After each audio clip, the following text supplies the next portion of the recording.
Timotheo wesibili chapter 3 verse 16. Yebo.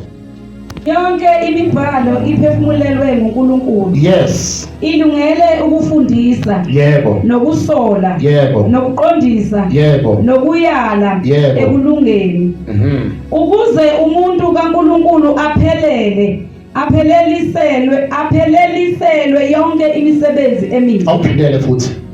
Yes. Verse 16. Yeah. Yonke imibhalo iphefumulelwe nguNkulunkulu. Yonke imibhalo iphefumulelwe ngubazalwane nguNkulunkulu. Yes. Ilungele ukufundisa. Ilungele ukufundisa. Nokusola. Nokuqondisa. Nokuyala ekulungeni. Yes. Ukuze umuntu kaNkulunkulu apheleliselwe yonke imisebenzi emihle. Yonke imisebenzi emihle.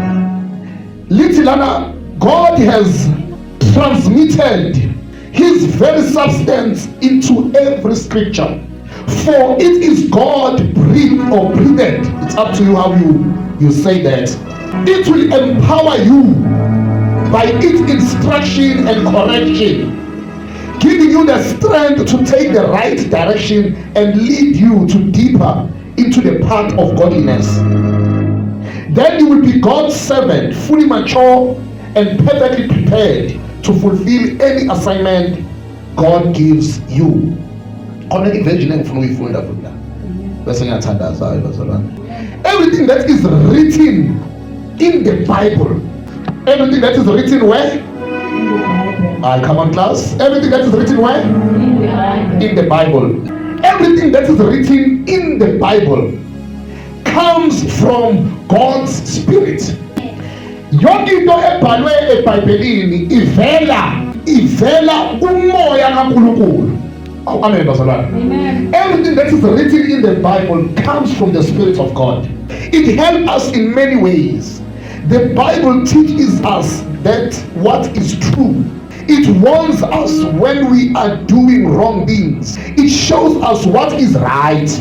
It teaches us how to live good lives. As a result, people who want to serve God can know how to live properly. There will be people who are ready to do all kinds of good things. Namanye ama-version azoqhubeka achaze mawusufunda. Inkosi kusizofunda kwezwi layo. Amen. Amen. Hallelujah. Amen. Ngizoba mude bazalwane, ngizoba mfisha nje kakhulu. Kodwa ngifisa bazalwane lento yezwi kaNkulunkulu sithathe very serious. Sithathe njani bazalwane? Yes. Very serious. Amen. Siyazi ukuthi minus yona akukho khona. Amen. Hallelujah. Amen. Ungasindiswa uthandaze kahle kakhulu. Kodwa minus the word of God you are nothing. Akakenzeki lutho kuwe. Umuntu mangabe ekholwa, mangabe esindiswa, first step lo. Amen bazalwane. Step number 1. Hallelujah. Amen. Step number 2 is the communication. You develop a communication between you and the one who has sent you. Amen. Hallelujah. Amen. Ufike usindiswe bese ukhanda ubudlelwane phakathi kwalokusindisile nawe. Ukhanda ngokuthi manje uthandaze, communication. Amen bazalwane. Amen. Ayile proper. Uyathandaza. Hallelujah. Amen. Bese ekuthandazeni bese kuba khona another communication number 2. Akuyizwi manje kaNkulunkulu. Ngoba umthandazo uwena ukhuluma noNkulunkulu. Hallelujah. Kodwa izwi kaNkulunkulu uNkulunkulu ekhuluma nobani? Hayi bafethu ngathi angizwi. Ngishaka ngathi angizwi, ngiyangizwa. Amen. Uma phela sezothandaza, yazi uma bese sezothandaza, esezovala. Uyabona, sanibonani. Amen. Hallelujah. Awusanibonani. Amen. Ngithi mina bazalwane zintathu lezinto. Step number 1 is to accept Jesus as the Lord and Savior of your life. Hallelujah. Abanye baphelela lapho ngoba abantu basala isikhongo kanti awazi ukuthi wena uzofanele. Amen. Usheshe wasala into ongayazi ukuthi uyofika nini uyo. Awusanibonani bazalwane. Kodwa kamanje sisakhuluma ngeprocess ungakafiki khona. Amen. Uthi ngabe iprocess awugcini ekutheni umankelile uJesu. Hallelujah. Sanibonani sontweni. Kodwa la kwi-process usewumakelile mawuzobantu bethi yazi mina kodwa nje ngizwa ngathi yasinda. No, kunezinye izinto ongaqalile ukuzenza ezenza ukuthi usinde. Amen. Yazi ngiyathandaza kodwa angiboni lutho. No, usuthandaza kuphela awufikile la. Hallelujah. Amen. Awukwazi ukuthandaza kuphela ungalifundi iBhayibheli. Awukwazi ukufunda iBhayibheli kuphela ungathandazi. Ngoba into kaNkulunkulu nawe it's a two way. Hallelujah. Ugqaqelena ophinde ubuye futhi ushonele awukhona bazalwane. Hallelujah. Nawe uphuma ekhaya uphelele spa. Unofika spa uphinde ubuyele kuphi? Injalo nje ulokhu uthi spa khaya spa.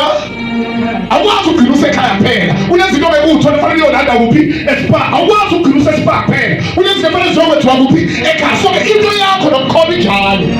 It's a two-way traffic. Uyathandaza ngapha ukhulume noNkulunkulu. uNkulunkulu akhulume nawe. Bese kuhlangana phakathi kwekhonto ezenzakalayo ekhandekayo. La into kaNkulunkulu iyakhiwa kwethiwa bazalwane. Yakhiwa. Hallelujah. Amen. Now, into ebalulekile izinto zontathu ukuthi wena ususindisiwe yena. Uyalifunda iBhayibheli. Hallelujah. Asikafike ekutheni ulifunda kanjani, uyalikholwa yini, uyalifunda yini? Qala nje. Singafike ekutheni uyalikholwa yini, cha sifuna uyalifunda yini. Hallelujah. Uyathandaza yini? Ufuna nje mzansi mama ngithandaza zona yini? Okay, kulungile kodwa uyathandaza yini? Amen. Ukhona uyaza ngazi kahle. Into yokuthandaza uthi nje ubona uyathandaza ke yini? Lithi ke lelizwi bazalwane yonke lemphalo ela iphefumulelwe. Uma kuthiwa iphefumulelwe bazokusho ukuthi inokuphila. Umphefumulo bazalwane uphila kithi. Hallelujah. Lithi uNkulunkulu wathi sekudalile umuntu waqeda.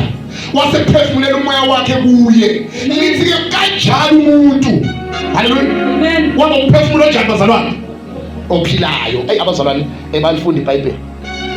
Hallelujah. Amen. Amen bazalwane. Amen. Kanjani umuntu omphefumulo ophilayo? Uma umphefumulo ophilayo emva kokuphefumulela abantu bazalwane.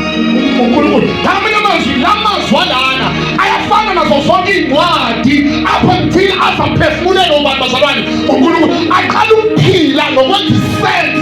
Emva kokuthi uNkulunkulu esenze njani bazalwane? Esaphefumulela. Manje lelizwi lithi yonke lembhalwe lana. The audacity yayo. Amen bazalwane. The legality yalembhalo ebhalwe lana. Iqiniso lalombhalo obhalwe lana ukuthi aphefumulele lamazwi la aphefumulele abantu bazalwane. uNkulunkulu uphila kwawo.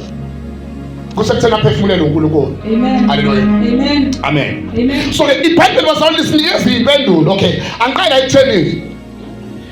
Kunento eshiwo abantu ukuthi iBhayibheli incwadi yabelungu yabona it's a confusion eyalethwa uSathane ukuze izwi kaNkulunkulu singalikholwa njengezinye incwadi ezenza labelungu.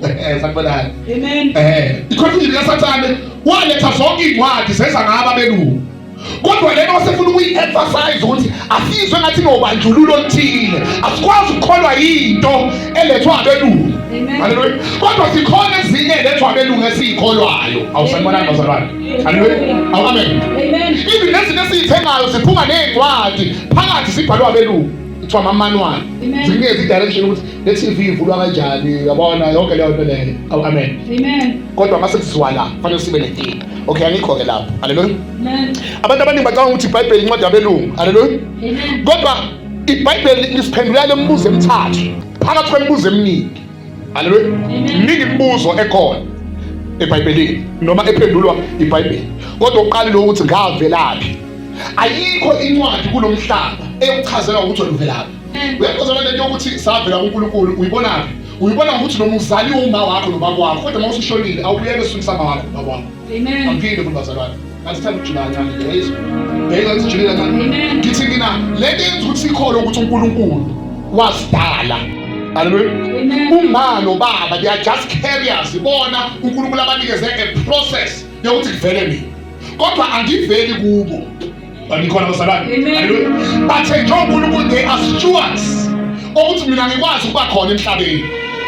Noma ngithi indlela kaNkulunkulu enze ngayo yena ukuthi abantu abeze kanje. Amen. Kodwa kahle kahle umuntu akaveli kumuntu. Wow, nikhona kodwa bazalwane. Kodwa umuntu uvela kubani?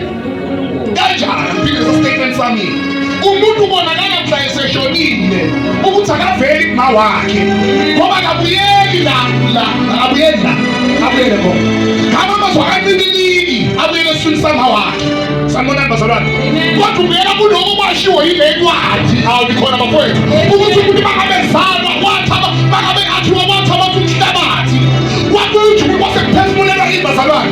Umphefumulo womuntu wasumuntu eba umphefumulo ophilayo. Amen bazalwane. Noma esehamba wahamba ngokuphelele sebuyela khona le uNkulunkulu ufika caphule eqala umphefumulo wakhe awunikayo kusho lona kulelizwa lithi Amen. acaphule umphefumulo wakhe bese umzimba lo ngoba uvelanga la awusanibona ngazalwane Amen. ngoba uvelanga la umzimba wavela kuphi wavela kubazalwane ube sebuyela kuphi kanti abantu bathina abantu thina abantu yabazalwane. One of the things that ngithandazelayo every day mangivuka is the spirit of revelation. Amen bafana. Ngoba yabona spirit of revelation ukwambulelwa kwenza ukuthi uhamba abantu besho kunye wena ubona okunye. Amen. Sanibona ngozalana. Hayibo. Abantu bakubona uqhubeka wenza into eyodwa.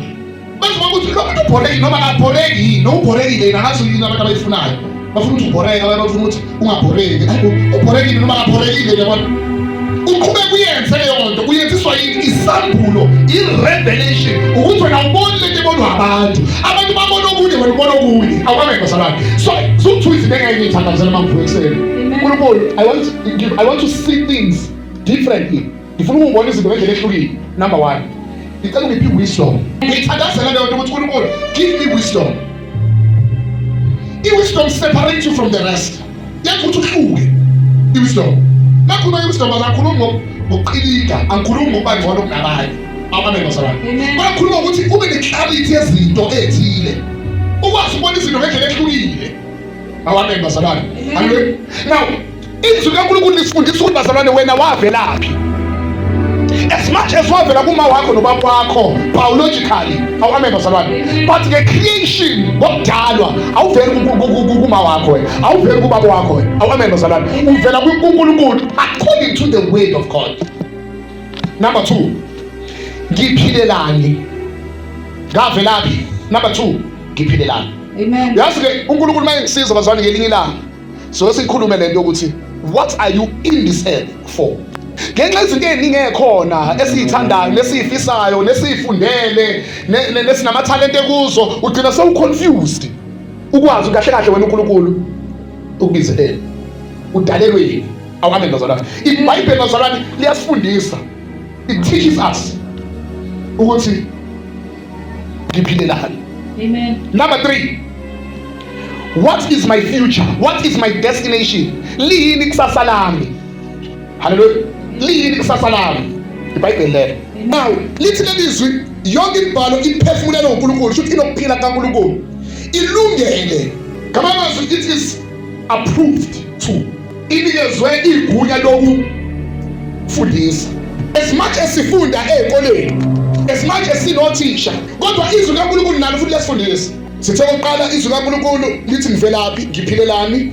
Number 3 lini kusasa lami. Number 4 kuzokwenzakani ngomphefumulo wami uma ngidlula la emhlabeni mangifa.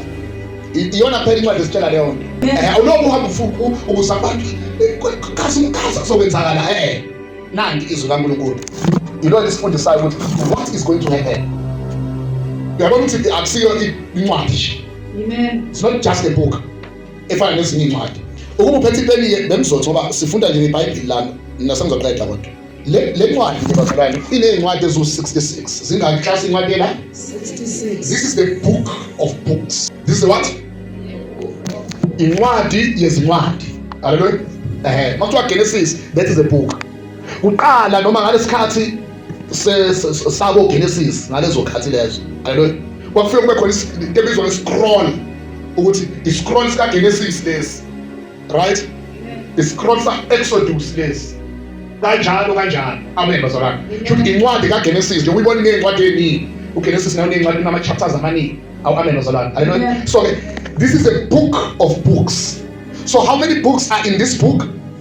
66. Mawuthi mina uzobeshumela next week. Ngizocela ukubuza lo mbuzo.